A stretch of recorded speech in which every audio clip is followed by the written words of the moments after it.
Okay. We're here with Alan King with the King Vintage Museum. Now, the King Vintage Museum is hosting the Lincoln exhibit from March through April. However, what a lot of people don't realize is this museum has amazing exhibits year-round. For those who aren't familiar with what this museum has to offer, give us a little bit of description about everything you've got here. We have things clear back. The oldest thing we have is these pair of slippers here from 1790. And we go clear up through, we don't have many things right now in the museum, but we go clear up through the 1960s.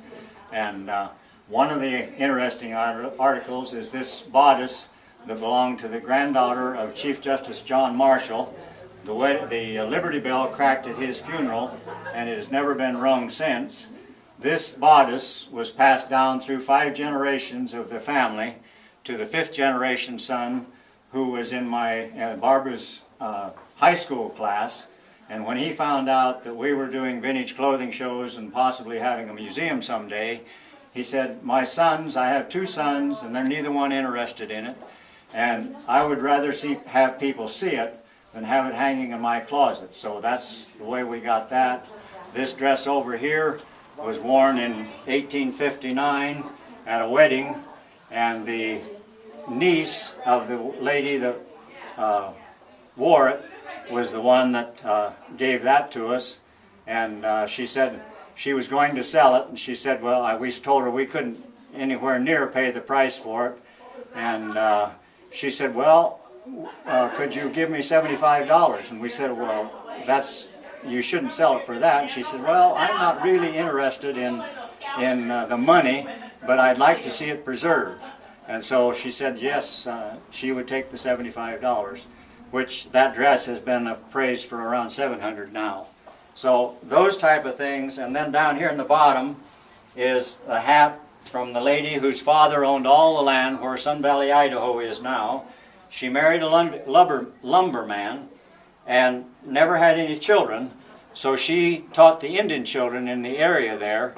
And we always say that I don't think that she realized in 1900 when she was wearing that hat, and now in 2010 it's being displayed in a museum in Oakhurst, California. One of the other things you mentioned were these slippers here from 1790. I mean, these are hundreds of years old. How did you come in to get these in your possession? Barb had always wanted something pre-1800, and we found those on the internet. And we scratched and scrubbed, and finally we decided, well, we'll go ahead and pay the price, even if it's more than what we'd want to pay. But we went ahead and bought them off of the internet. These are no right and left shoes, these both and those. There's all kinds of things here in the museum that practically everything in here has a story with it. We were pack rats. Right behind you here is the hoop skirt. This was a traveling hoop skirt. It's like an inner tube.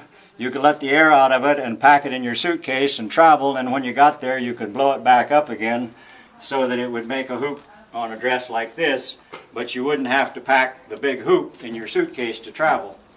And there's all kinds of things in here and all kinds of stories. With most things in here have a story behind them. And we had done in the vintage clothing shows that we did, we would dress a girl in a 1900 outfit, and then we would undress her in front of the crowd, clear down to her slip. And it's amazing. She would have 9 underskirts on the deal. And they finally made a rule that you couldn't have more than 9 pounds of underwear in any dress in that era. So there are many different stories that could be told about different articles in here. So it's just a slight departure from fashion today then? Yes, just a little bit. Well, it's definitely worth coming by to check it out, from all the fashions from the country throughout the years to even military uniforms. Yes. So once you're done making, you got to make sure you come here for the Lincoln exhibit, but when that's over, make sure you come back and look at all the other exhibits they have here year-round at the King Vintage Museum, located right here on Highway 41 in Oakhurst.